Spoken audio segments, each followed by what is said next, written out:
equally the consideration of for the president's to the National Assembly on the progress made in fulfilling the international obligations of the Republic. This report that will be submitted this afternoon address is scheduled for debate from Monday about next week. A fortnight. Remember, after the National Assembly has already adjusted its sittings for the next 2 weeks, so to speak.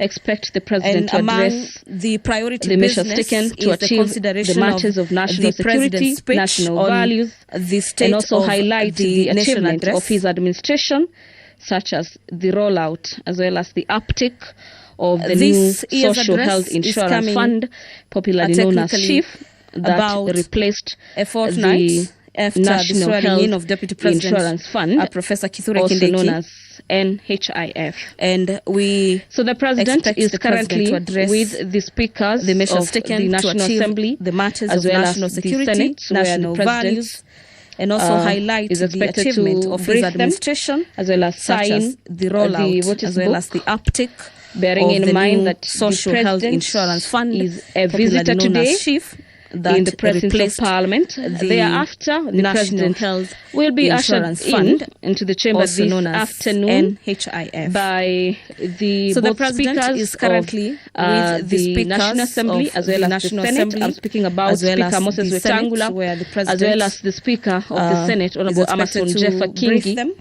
As well as Before sign the voters book will be the sergeant terms, and the here I mean the key is a visitor today of the in the presence of matters Parliament to do with the proceedings of the both houses of Parliament into the chamber this afternoon, making their way into the both speakers of the National Assembly as well as the Senate. I'm speaking about Speaker Moses Wetangula as well as the Speaker of the Senate, Honorable Amason Jeffa Kingi.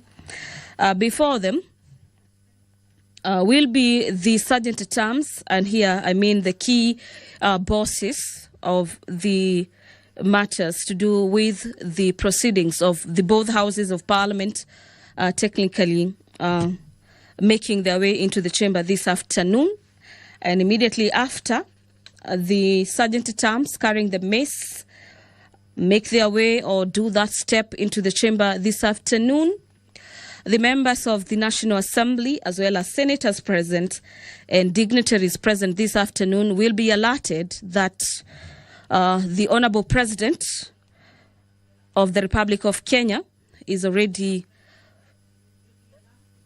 ready to get into the chamber this afternoon and do exactly that, which is the address of the nation that will be preceded by the announcement or probably the notification by the Speaker of the Senate as well as of the National Assembly, who are expected to do a convocation. From our indications, it appears that particular procession is about to take place. Remember, this being that all eyes are on Parliament as President William Ruto makes his much anticipated State of the Nation address.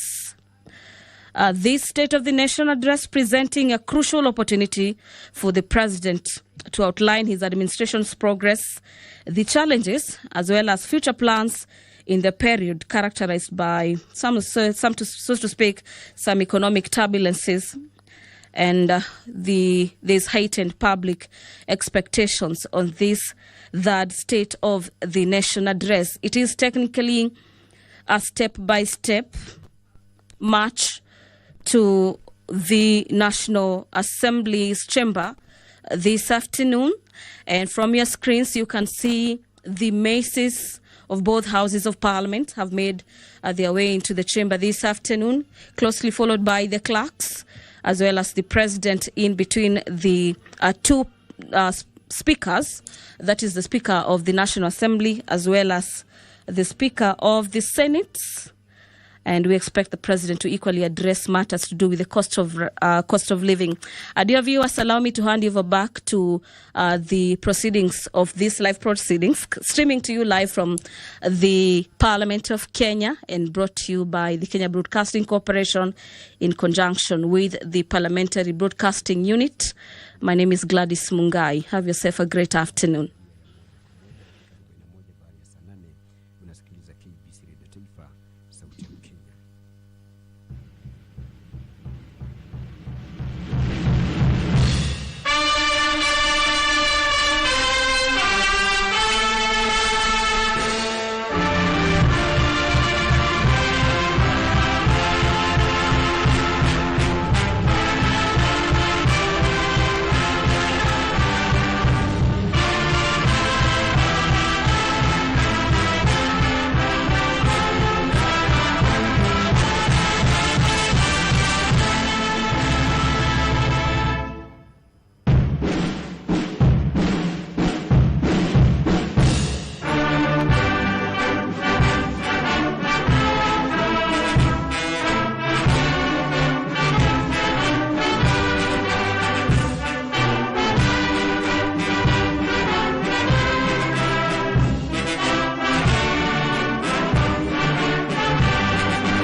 Na tuombe. Ewe Mwenyezi Mungu, twakusihi ututazame kwa neema nyingi na baraka sisi watumishi wako ambao umeridhika kutuita kwa nyadhifa za uongozi katika jamhuri hii yetu. Twakuomba utuajalie tuyatende na kufikiria mambo yote yatakayofikishwa mbele yetu kwa njia ya haki na uaminifu, ili kustawisha amani, ufanisi na heri ya nchi yetu na wale ambao haja zao umezikabidhi mikononi mwetu. Amen. Tuketi.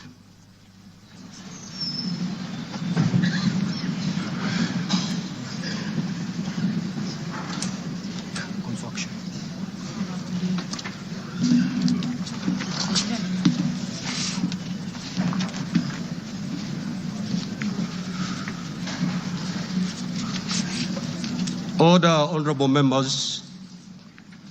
Let us all be seated. Thank you. Your Excellency, Honorable Dr. William Samoei Ruto, CGH, President of the Republic of Kenya and Commander-in-Chief of the Defense Forces, the Right Honorable Dr. Moses Wetangula, EGH, MP, Speaker of the National Assembly, honorable members of Parliament, distinguished guests, ladies and gentlemen.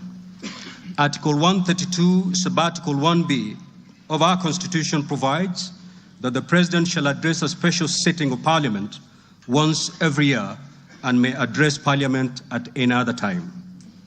Article 132, Subarticle 1C of our Constitution further provides that the President shall, among others, once every year report in an address to the nation all the measures taken and the progress made or achieved in the realization of the national values referred to in Article 10 of the Constitution.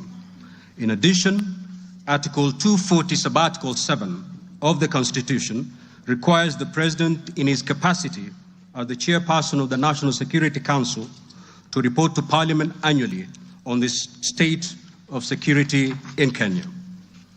In this regard, the Chief of Staff and Head of Public Service, via the letter dated reference EOP/CAB.26/4A, Volume 4, into brackets 178, and dated the 9th of September 2024, informed the Speakers of the Houses of Parliament of the intention of His Excellency, the President, to address Parliament.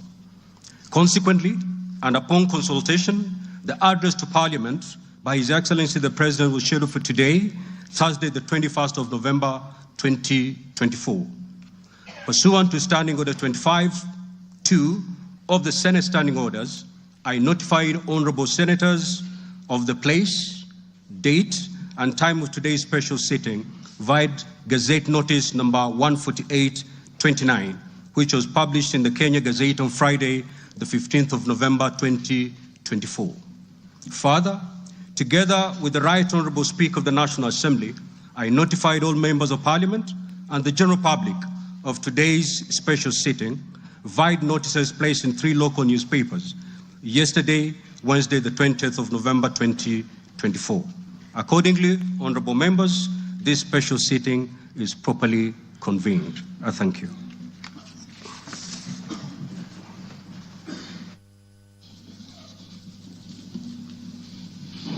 Your Excellency, Honorable Dr. William Samoei Ruto, CGH, President of the Republic of Kenya and Commander-in-Chief of the Defense Forces, the Right Honorable Amason King, EGH MP, Honorable Speaker of the Senate, Honorable Members of Parliament, members of the Diplomatic Corps, distinguished guests, ladies and gentlemen. Article 132(1)(b) of the Constitution requires the President to address the nation once every year and at any other time. Further, Article 132(1)(c) of the Constitution requires the President to once every year report in an address to the nation on measures taken and progress achieved in the realization of our national values.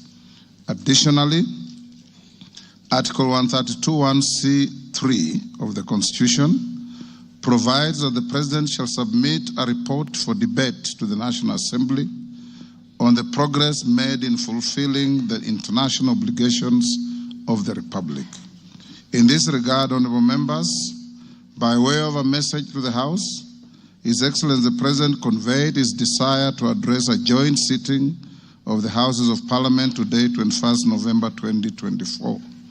Therefore, pursuant to the provisions of Standing Order 22 of the National Assembly Standing Orders, and by Gazette Notice number 15327, which was published in the Kenya Gazette on 18th November 2024, and indeed as also notified to all members and the general public by way of newspaper notification published on 20th November 2024, I gave a notice of this special sitting of Parliament to the members of the National Assembly.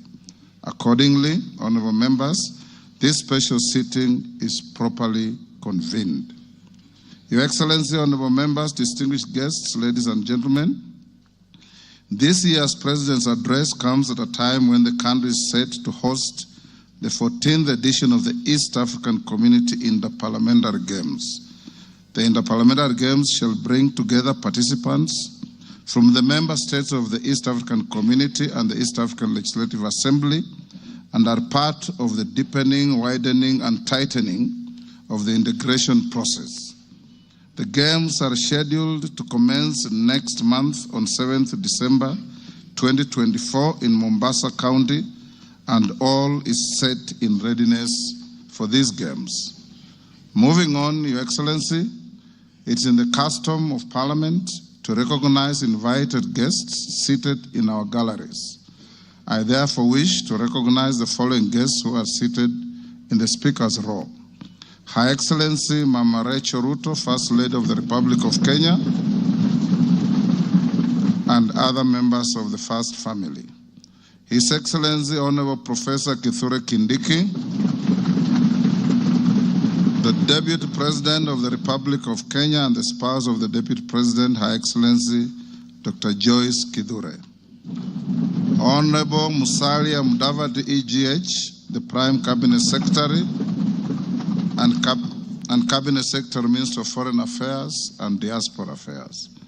Your Excellency, honorable members, also present in the Speaker's row this afternoon are the Honorable Lady Justice Philomena Mbete Mwilu, MGH, Deputy Chief Justice and Vice President of the Supreme Court. She's accompanied by Honorable Justice Mohammed K. Ibrahim and Justice William Ouko, Judges of the Supreme Court of Kenya, Also accompanying the Deputy Chief Justice are Honorable Justice Oscar Angote, Presiding Judge of the Environment and Land Court, Honorable Justice Lady Justice Jemima Wanza Kelly, Judge of the Employment and Labor Relations Court.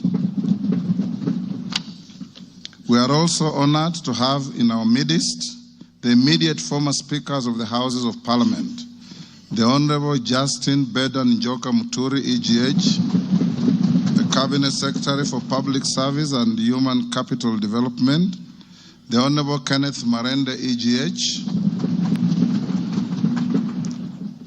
the Honorable Kenneth Makelo Lusaka, EGH, the current Governor of Bungoma County, Honorable Ekwe Ethro, and additionally, we also are pleased to be hosting a delegation visiting our Parliament from the Republic of the Gambia. Your Excellency, allow me to also recognize the chairperson of the Council of Governors, who is also the Governor of Wajir County, the Honorable Ahmed Abdullahi, and the Honorable Johnson Sakaja, Governor of the City of Nairobi County. May I also accord special recognition to all Cabinet Secretaries present and particularly acknowledge 4 of them who are former ranking members of the Houses of Parliament, namely Aden Duale, EGH, former leader of the majority party in the National Assembly, Honorable Onesimus Murkomen, EGH, former Senate Majority Leader, Honorable John Badi, EGH, Honorable Opio Wandai, EGH,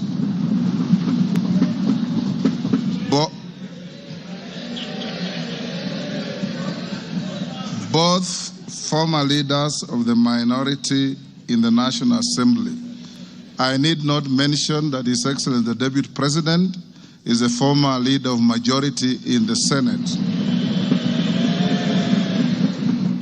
I also acknowledge the presence of Mr. Felix Kosgei, Chief of Staff and Head of the Public Service, Principal Secretaries, members of the Diplomatic Corps, and heads of constitutional commissions and independent offices and state corporations present. They are all welcome to the House of Parliament. Your Excellency, I wish to make a special welcome to Parliament and mention the Chief of the Kenya Defence Forces, General Daniel Kahariri, who is present, and the respective service commanders, the Inspector General of Police, and other leaders of our disciplined forces who are seated at the Speaker's row. Parliament is grateful for your distinguished service to our great nation. To all invited guests, we say karibuni sana kwa bunge letu. Your Excellency, honorable members, distinguished guests, ladies and gentlemen, it is now my singular honor and privilege to invite His Excellency the President of the Republic of Kenya and Commander-in-Chief of the Defense Forces to address this special sitting of Parliament. Welcome, Your Excellency.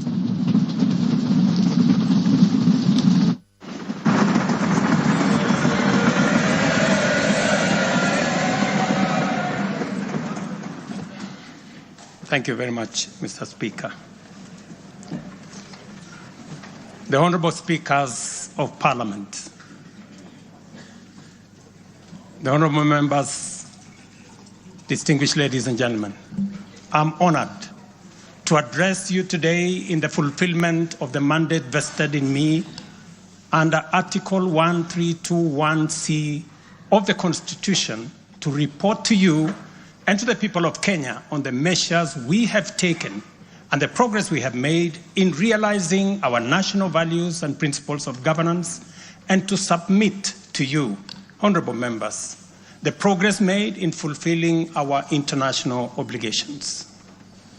Since my last address, Kenya has undergone rapid change, occasioned by the collective awakening of the people in the understanding that the state of nation depends on the work we do individually and collectively. This realization extends not only to what we choose to undertake, but also to how we go about securing careers, livelihoods, and contributing to the grand enterprise of nation building. There has never been doubt, and now there is none whatsoever, that Kenya is a land of bold ambition, with our citizens always desiring and insisting on the best possible standards, not only for themselves, but also for their families and for our nation. Consequently, our democracy has empowered citizens to ask questions and demand changes in the way their affairs are managed, driving the wheels of our nation's social, political, and economic transformation faster in the direction of excellence and prosperity. Rare are the times when leadership is ahead of the people. We are always striving to steer the machinery of state and government to keep pace with the aspirations of our citizens. We have learned through the hard as well as the more customary ways that listening is a full-time occupation of leadership, and that all questions asked by the people must be answered thoroughly and in full. We have learned never to take anything for granted and make every effort to call all our people, to carry all our people along with us in the pursuit of our transformation. The context in which I make this national address is not only significantly different from previous occasions, but it is also a singular moment with unique historical implications for us all. It is an opportunity to affirm the principles and values of which our nation stands, review the steps we have taken, the path we have chosen in our journey of national development, and reinforce the commitments we have made to one another and to our beloved nation for the sake of the present and future generations. I do not take this for granted, and with utmost respect and humility before this august assembly of the people's elected representatives, I desire to respond to the most pressing concerns that have been raised by Kenyans of all walks of life in recent months. To my understanding, the concerns and issues voiced by millions of Kenyans about the state of our nation deserve meaningful engagement, thorough understanding, and thoughtful response. There are discussions about whether leaders understand the pain, hardship, and struggles endured by countless citizens every day as they strive to make ends meet, and whether the government is doing anything about it. Similarly, many struggling Kenyans impatiently wonder, when will real money get to their pockets, and when will the jobs promised, which they deserve, become a reality? Additionally, there has been conversations about our education system, particularly the transition to the competence-based curriculum, and whether policies in this sector are working for or against Kenyans. Important questions have also been raised concerning the direction of development in relation to democracy, human rights, and fundamental freedoms, as well as the rule of law, transparency, and accountability. Another more direct question that emerges every now and then is whether public policy in this administration is in furtherance of service delivery to citizens or just in aid of political strategy. It is undeniable that for many Kenyans, times are hard and the struggle to meet their daily basic needs remains daunting. It is also true that these conditions have persisted for a number of years now, leading to much frustration and anxiety. Although we have gone a long way to mitigate some of these difficulties, much remains to be done, though we have laid a firm foundation for decisive intervention. I believe that it is critical for us to bear in mind that this administration was inaugurated at an extremely difficult time characterized by domestic challenges, compounded by regional and global security, geopolitical, financial, as well as climate dynamics. As a result, in 2022, the country's total debt burden was not only immense, but it was also stacked up in the most burdensome manner, leaving very little room for investments in public service or development of critical infrastructure. The prices of basic food commodities soared as a result of a combination of prolonged drought, declining local productivity due to inadequate support, and disruptions in the global supply chain caused by the war in Europe. Kenya faced a crossroads of extremely difficult choices, where defaulting on our obligations would have significantly worsened an already perilous situation, and more borrowing was not an option. It was therefore essential for us to drastically reduce expenditure, mobilize as much as possible resources domestically, and curtail waste. As I informed the nation then, matters were going to get more difficult before they could get better. And we all had to tighten our belts and work hard under very unforgiving conditions. We had staked the fate of our ambitious bottom-up economic transformation agenda on easing the stress that the economy was in and the strain citizens underwent, while creating room for the implementation of our transformative interventions. Members, I give this background to underscore two very important facts. First, we haven't been watching helplessly and doing nothing as adversity took a toll on the economy and undermined the livelihoods and well-being of the people.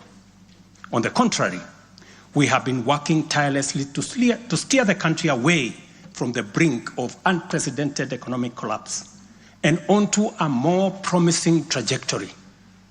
The second point is that while we may not be where we would like to be, we are certainly not where we were 2.25 years ago.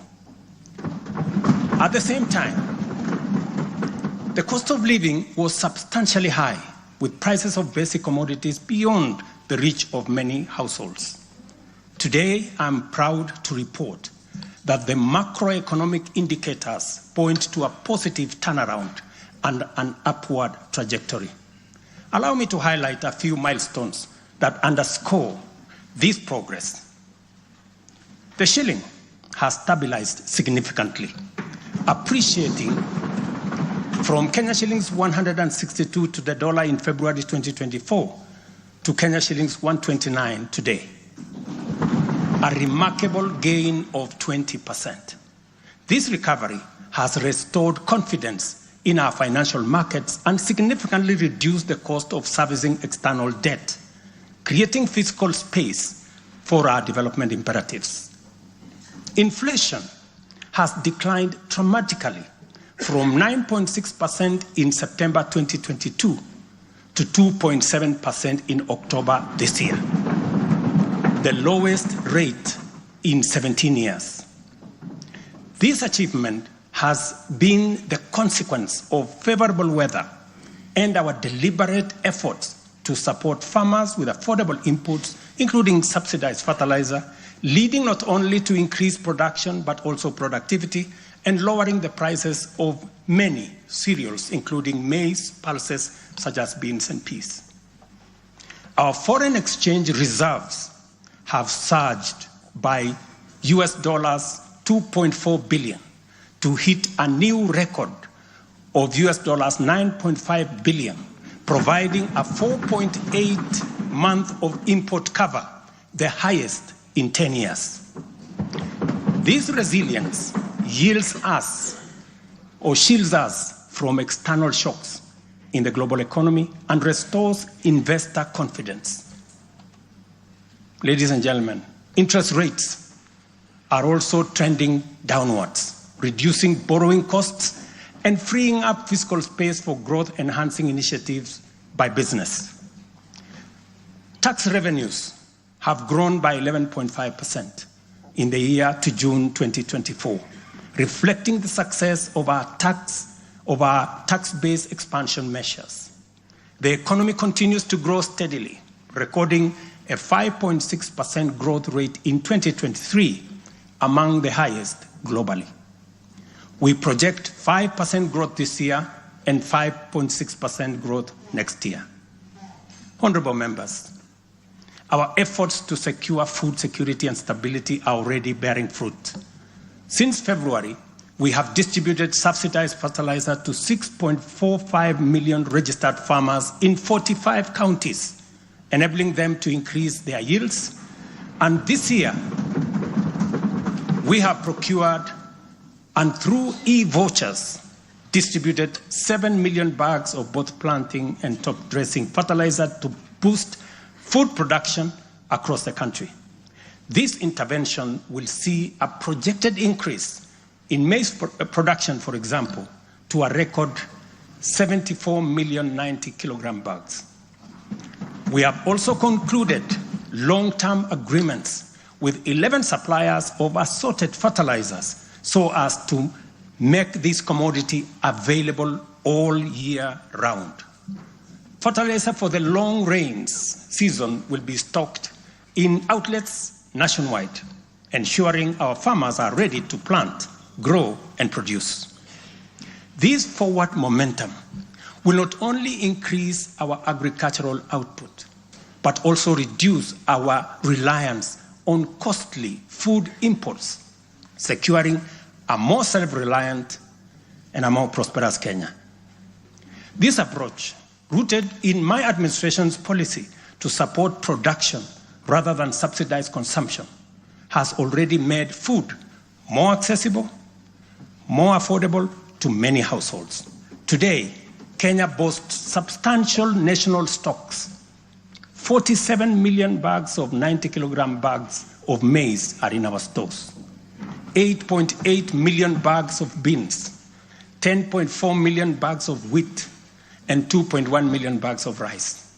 Slowly but surely, we are building a food-secure Kenya, where families need not to worry or worry less about their next meal. In the sugar sector, we have achieved a historic milestone. All 17 sugar factories across Kenya are now operational, producing at impressive levels, while 4 new sugar factories are under construction. In July alone, domestic sugar production reached 84,000 metric tons, surpassing the national monthly consumption average of 40,000 metric tons. For the first time in recent history, Kenya is producing enough sugar to meet our local demand. This success is attributed to many factors: subsidized fertilizer for sugarcane farmers, an additional 500,000 acres that has been brought under production, and improved management of the sugar sector, which have revitalized production and brought the industry back to life.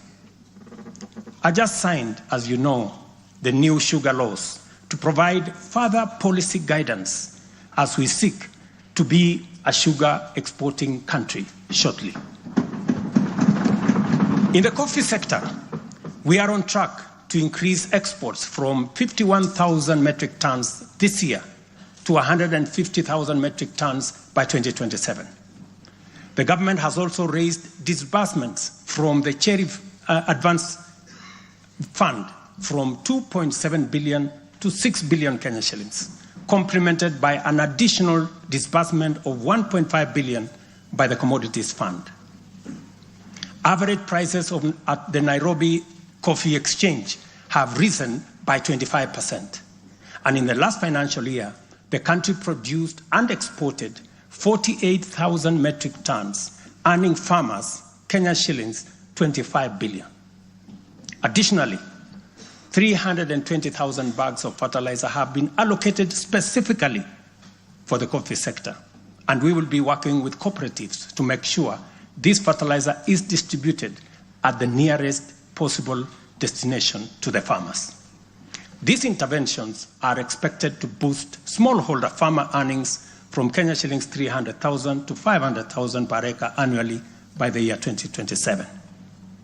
The dairy sector remains a vital value chain with a quick turnaround impact on households in the economy. The government of Kenya has released and you members approved 3 billion shillings to modernize the new KCC, ensure farmers are paid on time, and maintain a high price of Kenya shillings 50 per litre. As a result, intake to KCC has increased from 100,000 litres a day to 220,000 litres a day by last month. Other strategic interventions include the extension of duty-free imports for feed manufacturing raw materials, subsidized artificial insemination services, and the reduction of sexed semen costs from 7,000 to 2,900 through the Kenya Animal Genetic Resource Center.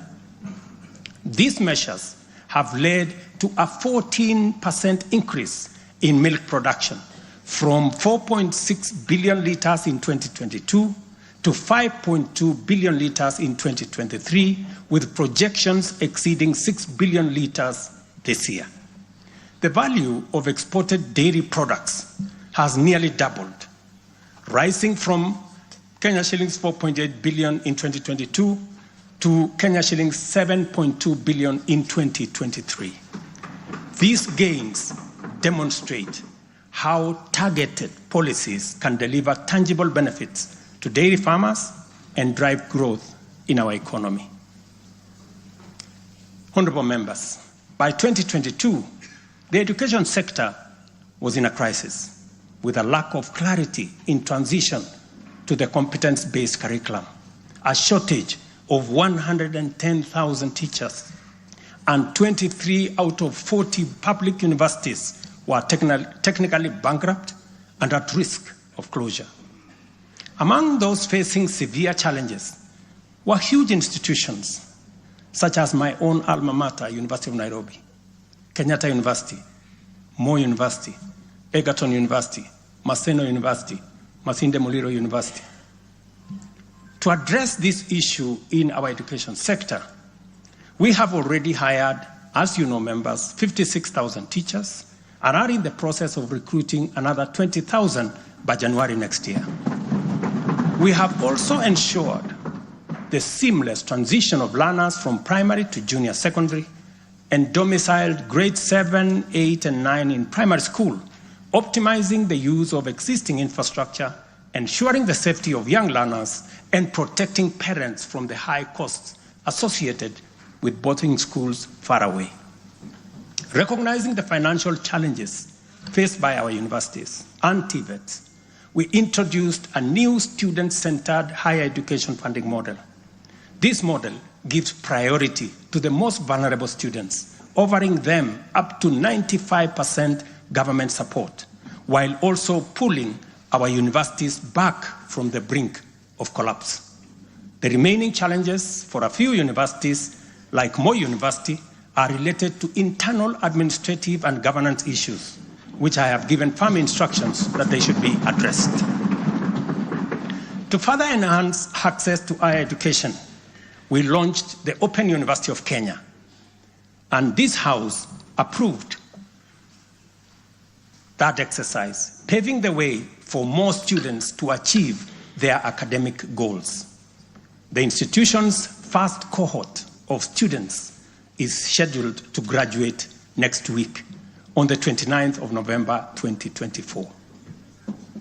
Honorable members, universal health coverage is a cornerstone of our transformation agenda and a matter that touches every Kenyan family. Despite health being a devolved function, we acknowledge the immense financial burden that comes with health.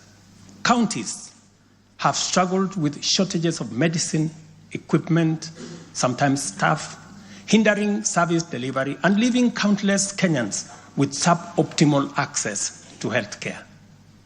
It would have been easy for me to step back and leave this responsibility to counties alone. But that would have been a disservice to Kenyans and a betrayal to our Constitution. Instead of engaging in debates about healthcare being devolved, I have chosen the hardest but necessary path of addressing this challenge head on. Health delivery is not just about fulfilling a constitutional mandate by whatever level of government. It is about ensuring that healthcare is not a privilege for the few who can afford and a pipe dream for the many who cannot. For years, NHIF was saddled with debts and inefficiencies, and healthcare was being severely and negatively impacted. For far too long, too many households have lived on the edge, just one illness away from financial catastrophe. Our healthcare system has historically neglected the poor and vulnerable, leaving them without any option, while private sector medical covers remained out of reach for the majority. This is precisely what we will correct through the provision of universal health coverage. This agenda is not just about a promise.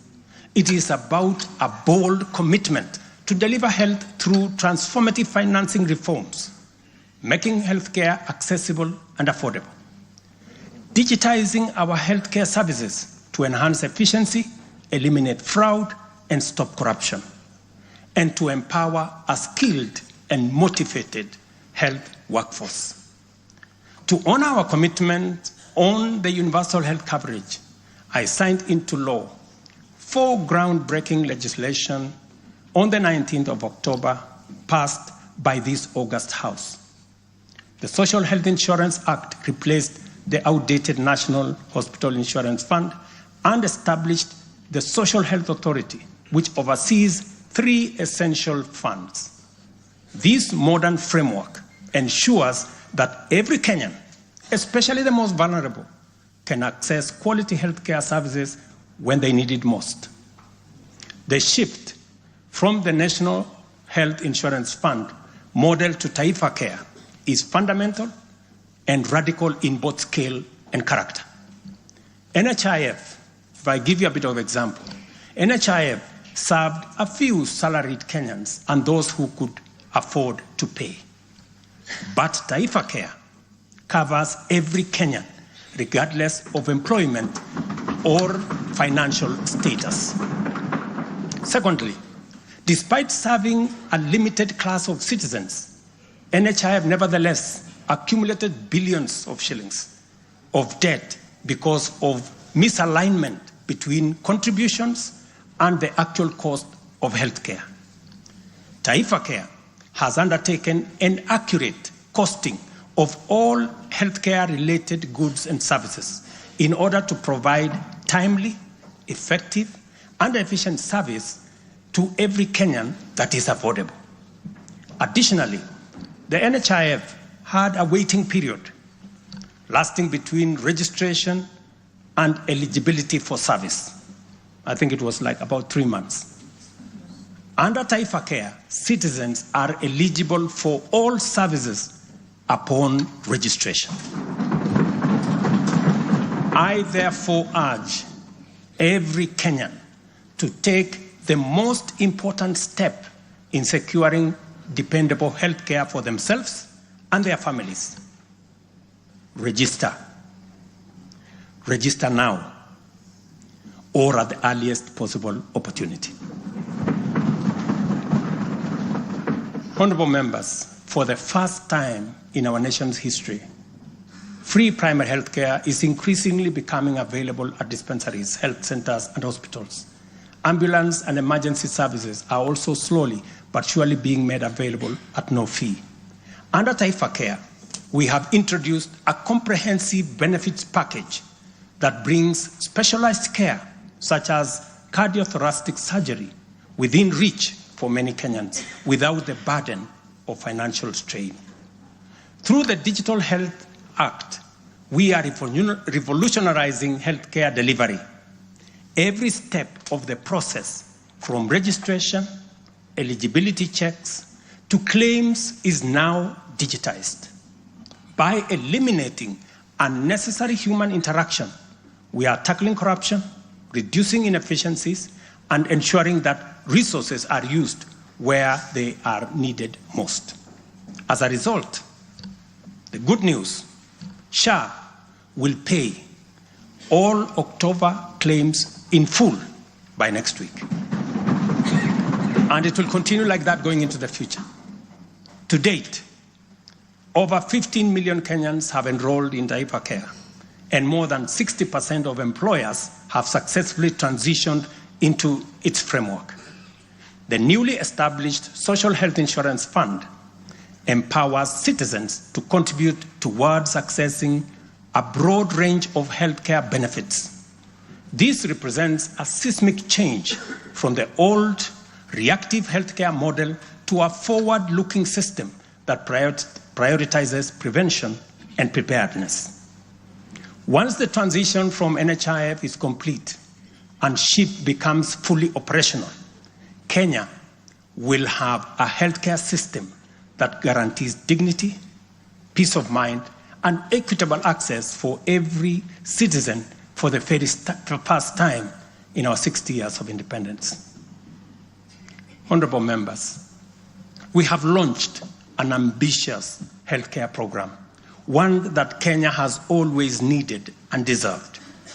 Like any major transition, there are challenges, but I promise you, we are fully committed to making the system work. As we roll out this program, we are listening to citizen voices and collaborating with counties to deliver better healthcare. We are traders. We were born for this. Born to thrive in chaos, to make bold decisions when everything is on the line. Adress, born to trade. Facilities, some of which have been pending for over a decade. Another 3.7 billion will be disbursed tomorrow. This underscores our commitment to ensuring uninterrupted delivery of healthcare services, and we will continue to clear the remaining balances in a phased-out approach over the coming months. This sustained effort aims to restore confidence in the healthcare system and ensure seamless access of quality services. Honorable members, there is a compelling body of data projecting that not only is the future of humanity urban, but also that Africa has the fastest rate of urbanization. Kenya is no exception, and in fact, many of our counties are urbanizing rapidly. Dear Kenyans, we have a date with an urban future, and the only choice we have is what this urban future will look like. Will it be characterized by decent, dignified, safe, and livable neighborhoods and communities? Or will it be haphazard, unsanitary, unsafe slum dwellings? This is the fundamental question that our affordable housing plan seeks to answer. Kenya has a serious housing deficit, and the cost of housing is beyond the reach of the majority. While the social and economic efforts of this shortage are far-reaching, rent as a component of the cost of living is unsustainable.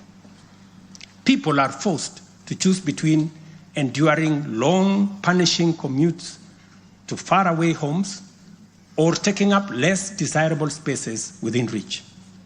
Supplying the number of units required to fill the affordable housing gap requires us to undertake construction throughout the country at the rate of 200,000 new housing units every year for 10 years. Many people have asked why they should be interested in affordable housing project in rural areas. If you look around you will witness the signs of our urban future.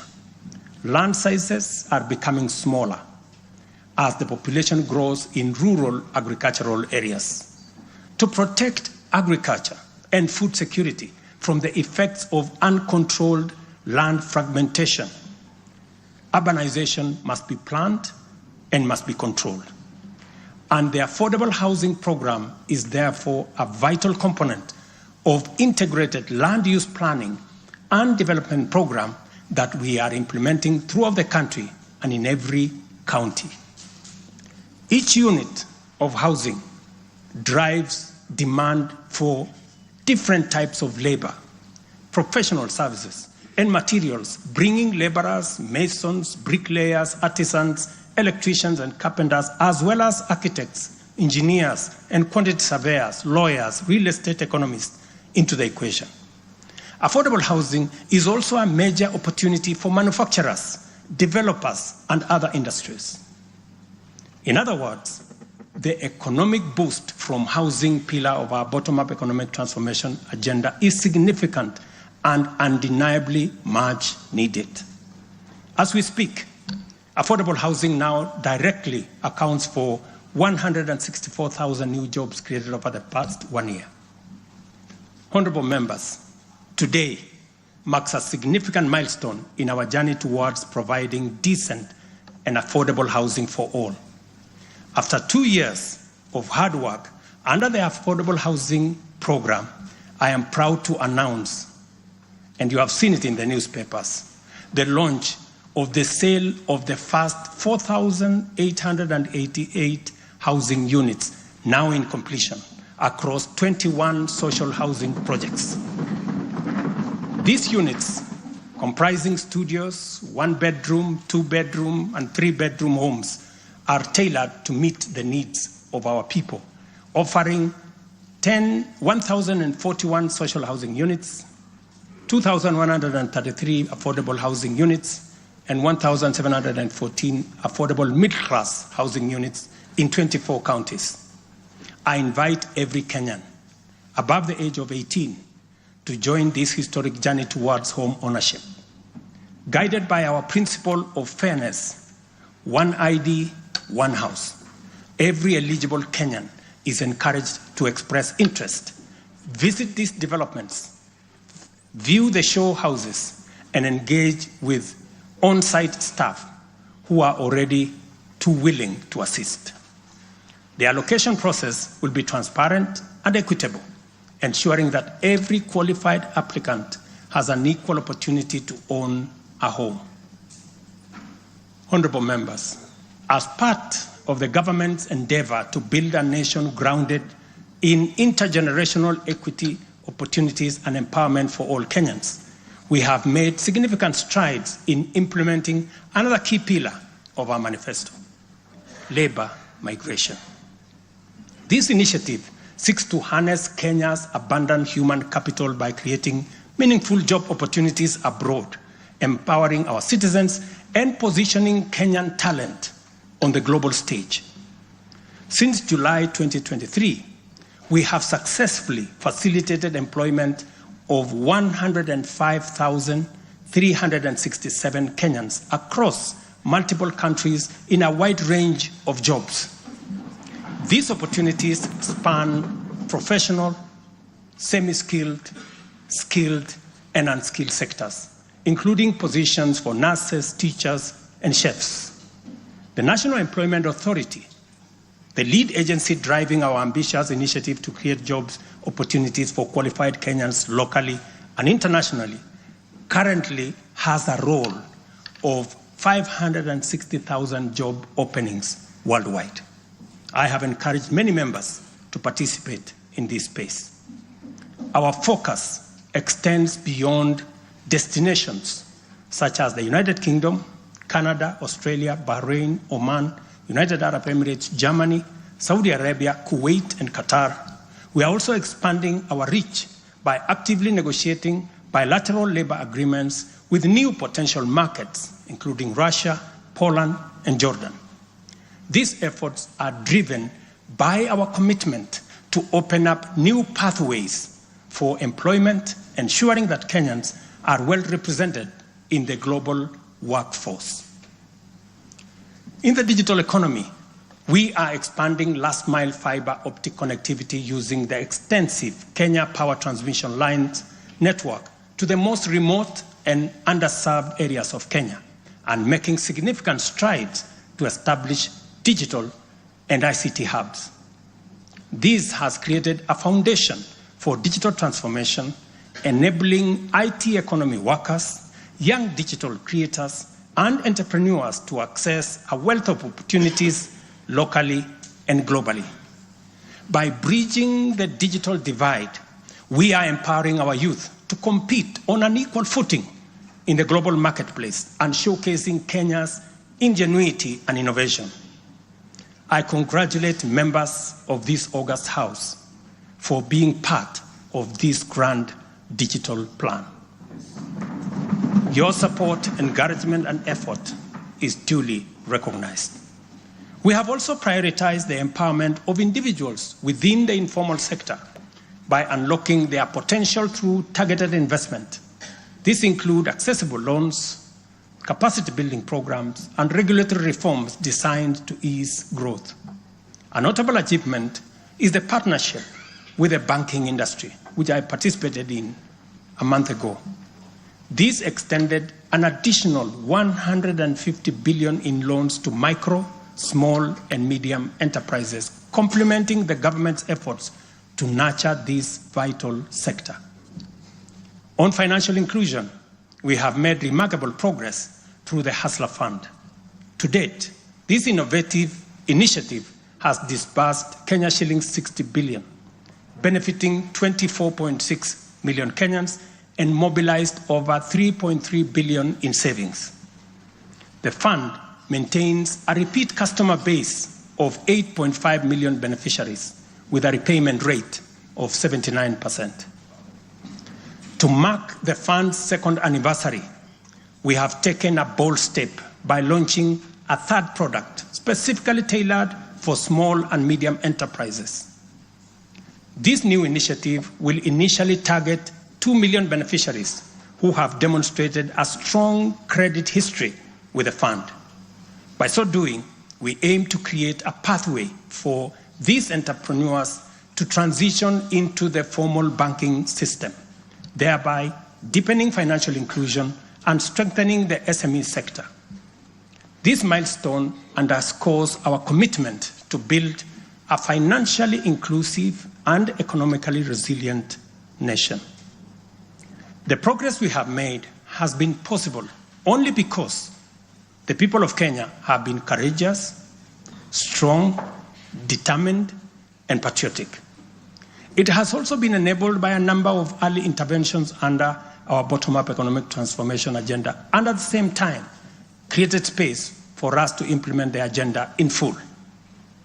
As we proceed with implementation, we expect to quickly capitalize on the gains we have secured and invest resources in the economy with an emphasis on strategic pillars of our plan. As more projects get off the ground, more people get hired, liquidity levels improve, more money ends up in people's pockets. Honorable members, you know we are a democracy. Democracy is a founding principle and defining value of our nation. Democracy is hard-won, non-negotiable right, and guarantees freedom that we are proud of and must always defend. Our national democratic culture expresses itself energetically through robust discourse, boldly speaking truth to power, and holding leadership to account. It is a tradition of fearless expression and vigorous public participation. This is who we are, and there is nothing anyone can do about it. We understand, therefore, that protests are always legitimate and permitted by the Constitution. Protests are conducted by citizens who are peaceful and unarmed. Assemblies, demonstrations, and picketing to advance constitutionalism, increase accountability, and defend the rule of law are constitutional imperatives. Conversely, mobilization in pursuit of criminal agenda, chaos and anarchy are explicitly forbidden because we all have a duty to defend our republic, our constitution, and the rights of all people. The government, in particular, must remain vigilant at all times against modern threats to the sovereignty and territorial integrity of our nation, as well as public order, peace, and security. In this digital era, characterized by transformative innovations, including artificial intelligence, it has never been easier to inform, educate, and entertain the people. At the same time, it has never been easier to misinform, mislead, disinform, incite, and alarm the public. Criminals and subversive elements who infiltrate and hijack peaceful protests are a threat both to legitimate protesters and to the public. Incidences of violent criminality in the name of protests threaten the safety of innocent people, public assets, private property, and the social order. The tension here is stark. We have a democracy which we are proud of, must defend, and should deepen by all means. And at the same time, we have citizens whose lives, rights we must protect, and a nation whose security, stability, and prosperity we must safeguard. The task at hand is complicated if citizens and state agencies dilute the distinction between the lawful and the criminal, the just and the unjust, thereby making it difficult to tell protesters and security officers from bandits, gangsters, and criminals. It is only by following the law that we are able to achieve our aims and apportion accountability properly. It should not be possible for robbers and looters to escape accountability by claiming that they were taking part in a protest. Likewise, it should not be possible for security officers to wound, maim, or even kill citizens and claim that they were engaging violent criminals. We all have a duty to make the necessary distinction and to do so clearly to protect democratic expression and guarantee public safety and security. I must now confront an issue of widespread concern regarding the relationship between citizens and the security services in the context of immense threat and intense political dynamism. Numerous allegations have been made concerning disappearance of people during protests. A number of these cases have been resolved, while others have been uncovered as fake news, undermining efforts to find genuine cases of missing persons. A good number of alleged disappearances have also turned out to be arrests made by police officers. In such cases, the suspects have been duly arraigned in court. I must, however, make it very clear that there is no attempt to justify or excuse illegal arrests. Such would be a serious threat to the life and liberty of citizens. I condemn any excessive or extrajudicial action which puts the life and liberty of any person at risk, including disappearances and threats to life. I urge all Kenyans with information about such cases to forward the information to the Directorate of Criminal Investigation and to IPOA, where they suspect members of the police service to be implicated. I am aware, for example, that many of the cases that have been raised are being handled by the Independent Police Oversight Authority, an important step in accountability and justice. Many citizens, as well as various organizations representing and championing women's rights and welfare, have expressed concern about gender-based violence and the increasing cases of killings of female victims by male criminals motivated by primitive expressions of gender-based brutality and impunity. Left unaddressed, these incidents will cause the women of our nation to feel increasingly unsafe, even in their own homes. This is both tragic and unacceptable.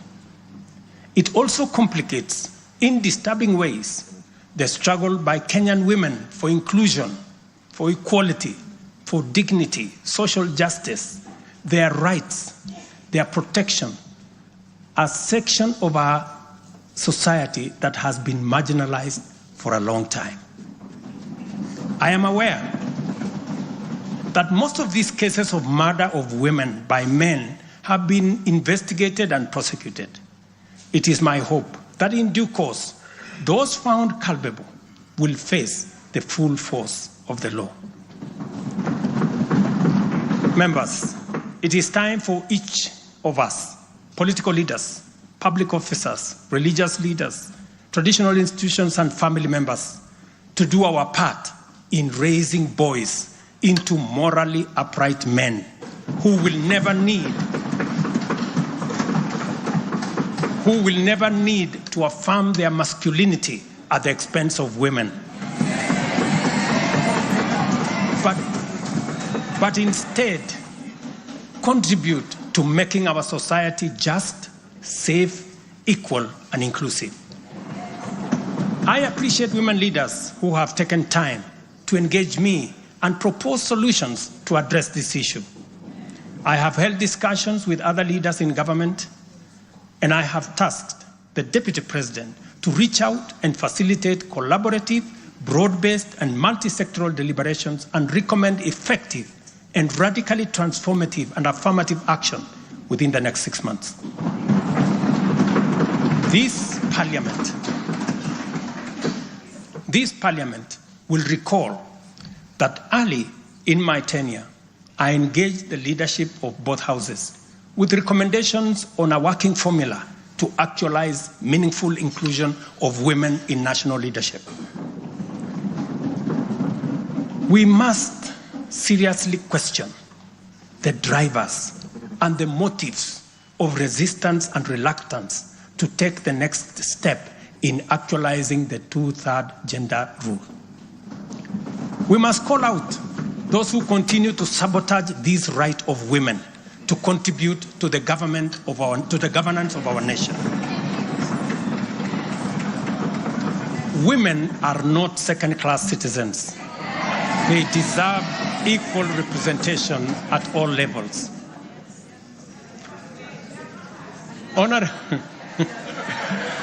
Honorable members,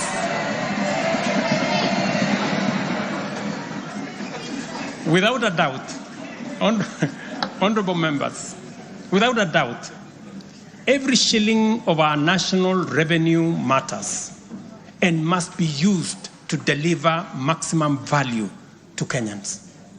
Wastage, corruption, and the abuse of office are grave risks to national transformation and a direct threat to the well-being of the people. I have given my full commitment to serve as a responsible steward of public resources. To begin with, I have championed the automation and digitization of government services and revenue collection to promote transparency, seal loopholes that lead to revenue losses, enhance accountability, and eliminate opportunities for corruption, therefore improving efficiency, transparency, and integrity. I am delighted to report to this House on the dramatic improvements we have recorded by automating and digitizing our revenue collection and service delivery through eCitizen. We have so far digitized 20,855 government services, up from 350 in 2022, representing an increase of almost 6,000%, while we have significantly improved revenue collection. Take the case of Kenya Wildlife Service, whose total revenue for the year ending June 30th, 2023 was 5.3 billion. But after implementing a digital revenue collection system, the revenue grew to 7.6 billion in the year ending June 30th this year, representing a 43% increase. This initiative alone has firmly put KWS on the path to self-sufficiency, freeing the corporation from reliance on exchequer support. I commend the teams at KWS, as well as all other government institutions that have leveraged technology and the digitization process to improve revenue collection. Under the Digital Health Act that you members passed in this House, we are determined to enhance efficiency and transparency provided by technology in the provision of healthcare services to eliminate fraud and fake claims. Tax revenue mobilization by the Kenya Revenue Authority, starting with its customs revenue system, is equally being worked on to ensure that revenue leaks are eliminated. Because corruption is a serious risk to social justice, sustainable development, and national security, and the bottom-up economic transformation agenda, I am harnessing our working relationship with other arms of government to encourage the judiciary and parliament to enhance integrity and efficiency by adopting digitization and automation. As I do so, I must caution that all these measures will only achieve intended results if, and only if, the institutions charged with combating corruption and promoting efficiency and integrity stop hiding behind the transparent screen of independence and rise up to meet the people's expectation on matters integrity. Let me say this. It cannot be the case that the Director of Public Prosecutions keeps dropping cases because somehow they are unable to produce witnesses. It cannot also be the case that corruption suspects rush to court to obtain anticipatory bail that shields them from due process and enables them to compromise investigations.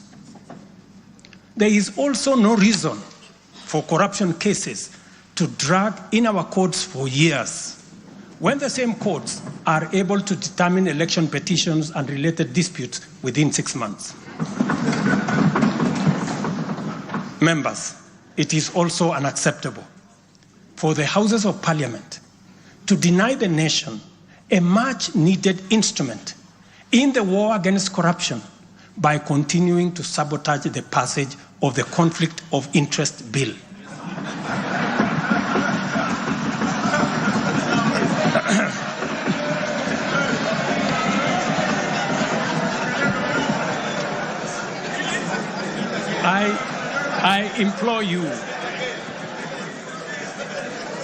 I implore you, honorable members, to stop dragging your feet on this bill, unless, my friends, there is a conflict of interest in the passing of the conflict of interest legislation.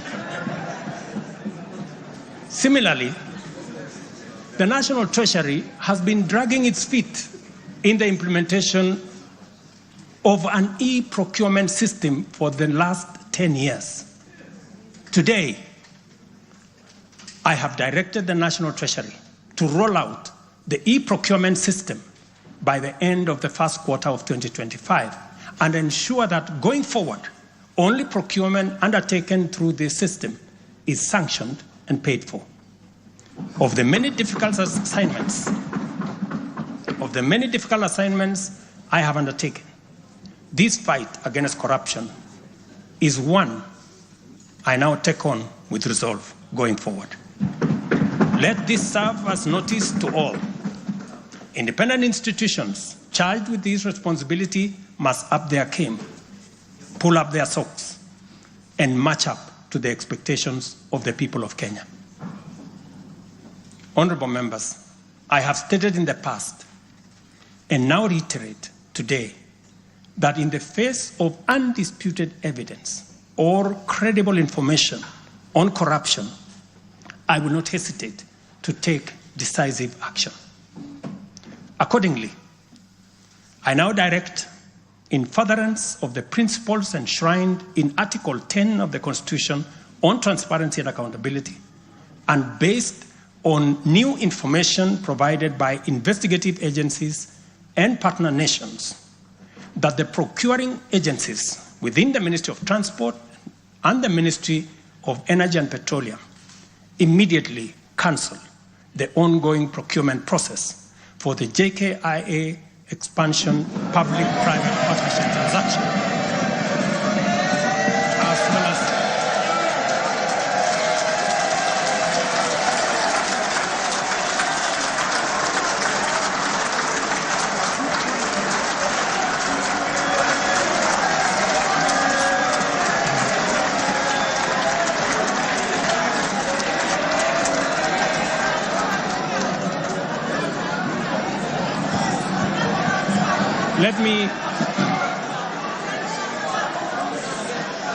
Let me repeat this for clarity. I have said that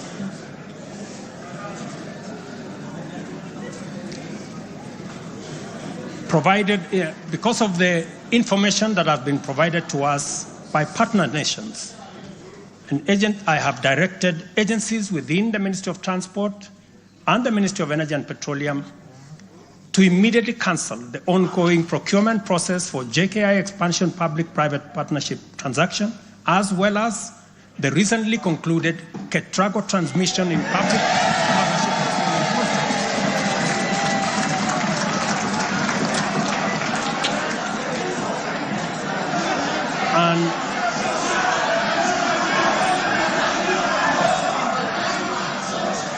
and immediately commence the process of onboarding alternative partners, because these are important projects. Honorable members, the work of taking our nation forward is our collective responsibility as citizens. For this reason, we value the contribution of all, whether they come in the form of support or encouragement, suggestion or proposal, criticism or protest. I believe that the most powerful component of leadership is listening and learning. Therefore, I engage with you and listen to all citizens, their elected leaders, public officers, administrators, teachers, and other professionals, learners and the youth, farmers, fisherfolk, pastoralists, traders, craftsmen, artisans, nurses, doctors, community health promoters, and workers across all types of sectors in every sector. I listen too to religious leaders, the civil society, industrialists, entrepreneurs, and professionals. Their contributions and everyone else's have my full attention and commitment to respond through positive, affirmative action that takes the national transformation endeavor forward. I commit to continue listening and acting, to engage, debate, deliberate with you, and to take your input into consideration in serving our nation. By design, the bottom-up economic transformation agenda is defined by its capacity to elicit feedback in the course of implementation and incorporate the same in making improvements and further progress. With every input from stakeholders, our ability to drive progress increases. By listening to you and to every Kenyan, I am able to serve this nation better. As we take part in this necessary discourse, I want to make one thing very clear. I'm fully invested in the success of the strategies, policies, programs, and projects under our plan. For this reason, I am committed to do all it takes and work with every willing Kenyan until we succeed, because failure is not an option.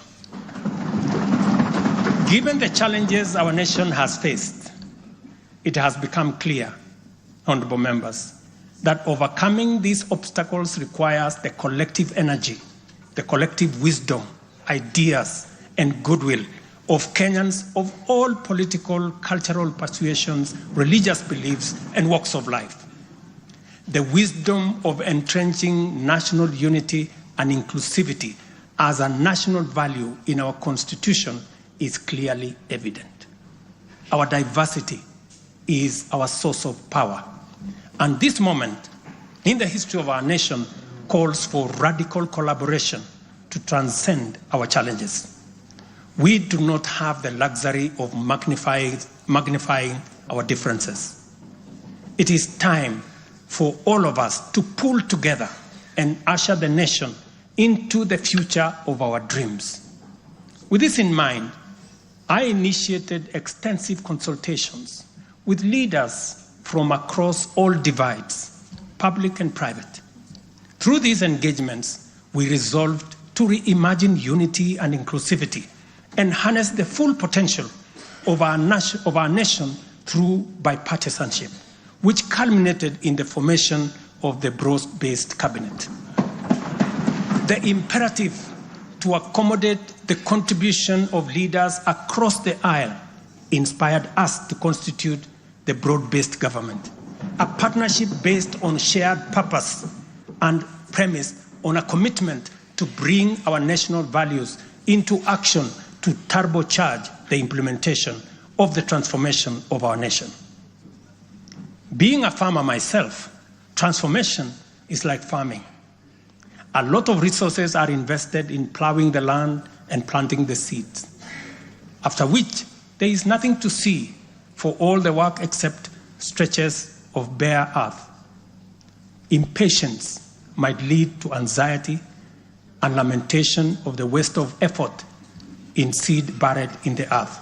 However, after a brief wait, seedlings sprout, requiring close attention, weeding, and patient tending into the crop that will be ready for harvest. So is economic transformation. It requires hard work, investment of resources, patience, and faith. We have planted the seed, and all over the field, it is beginning to sprout. While admittedly there remains much to fulfill, our collective hope to deliver the national economic transformation that this nation so dearly deserves is on course. I am proud to declare that we have also made undeniable progress in building on the strong foundation laid in previous years and getting the national development project off the ground. Honorable members, from the reports that I have the honor to table for your consideration and debate, there is reason to be optimistic that our forward march is unstoppable and that our capacity and commitment to live and work by our national values and principles of governance are stronger than ever before. Our nation is a proud member of the international community, making our contributions to the global progress boldly and with great determination. We stand collectively facing the dawn with confidence that our expectations of a bright daylight is not in vain. In summary, honorable members, and all fellow citizens, the state of our nation is resilient. And now, honorable speakers, it is my pleasure to submit to Parliament the following 3 reports as required by the Constitution. Number 1 is the report on all measures taken and progress achieved in the realization of national values. The second, report on progress made in fulfilling the international obligations of the Republic of Kenya. And the third report on the state of our security. Now, therefore, I hand over the reports to the Speaker of the Senate and to the Speaker of the National Assembly. Thank you all. God bless you, and God bless Kenya.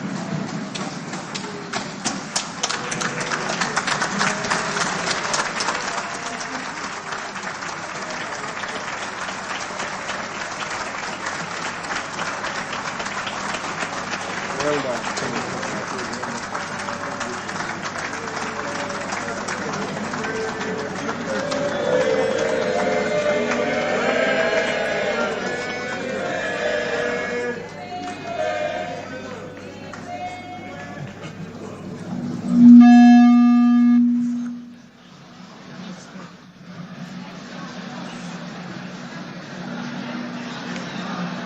Order, honorable members, Your Excellency the President, the Right Honorable Speaker of the National Assembly, honorable members, distinguished guests, please be upstanding.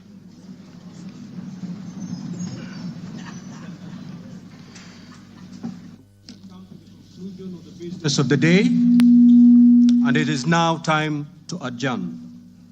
The Senate stands adjourned until Tuesday, the 26th of November, 2024, at 2:30 p.m. in the Senate chamber.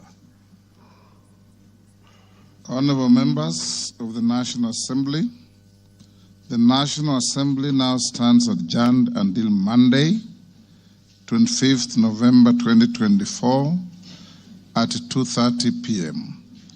May I also take this opportunity on Monday. I repeat, the National Assembly stands adjourned until Monday, 25th November 2024 at 2:30 p.m.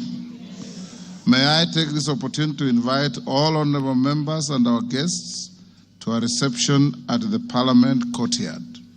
May I also request all of you honorable members and our guests to remain standing in your places until the procession of His Excellency the President and the speakers of the two houses leave the chamber.